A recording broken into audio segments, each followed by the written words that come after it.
டெல்லியில முற்றுகையிட்டு ஒரு ஆர்ப்பாட்டத்தை தொடங்கியிருக்கீங்க.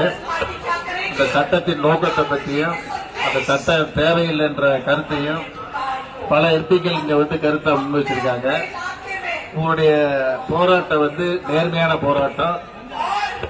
கொண்டு வந்திருக்கிற சட்டத்துடைய பேரை கேட்டால வாயில நுழைய மாட்டேங்குது. அது அர்த்தம் என்னாண்டே புரிய மாட்டேங்குது. காங்கிரஸ் பேரில் ட்ரெயின் விட்டாங்க, சேரன் பாண்டியன் சோழன் ட்ரெயின் விட்டாங்க. இப்ப பார்த்தா வந்தே பாரத் என்ன அந்த ட்ரெயின் பேரே வாய்க்குள்ள வரல. அது மாதிரி இப்ப சட்டம் கொண்டு வர்றது கூட ஒரு ஆங்கில பேரை வச்சா பிரச்சனை இல்ல, ஹிந்தியில அதையும் கண்டமானிக்கு பேரை வைக்கிற அந்த சட்டத்தினுடைய நோக்கம் என்னன்னு தெரியல. அதுக்கு என்ன மீனிங் எங்களுக்கு புரியல. உண்மையிலே வழக்கறிஞர்கள் இவ்வளவு ரிஸ்க் எடுத்து டெல்லி தலைநகர் டெல்லியில இன்னைக்கு ஒரு ஆர்ப்பாட்டத்தை முன் வச்சிருக்கீங்க. வழக்கறிஞர் ஆர்ப்பாட்டம்னாலே ஒரு மத்திய அரசு எந்த அரசுனாலும் கொஞ்சம் பயம் இருக்கு. உங்க ஆர்ப்பாட்டத்தின் நோக்கத்தை புரிஞ்சு இப்ப இருக்கிற ஒன்றிய மைனாரிட்டி அரசு இந்த சட்டங்களை மாற்றி ஒரு நீதியை கொடுக்கும்ன்ற ஒரு நம்பிக்கை இருக்கு.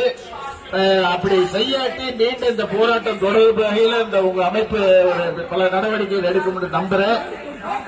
சிறப்பித்த அனைத்து வழக்கறிஞர்களுக்கும் இந்த கண்டன ஆர்ப்பாட்டத்தை நடத்துகிற அமைப்புகளுக்கும் நன்றி கூறி எங்க 6 எம்பிக்கள் சார்பா பேசி விடைபெறுகிறேன். நன்றி, வணக்கம்.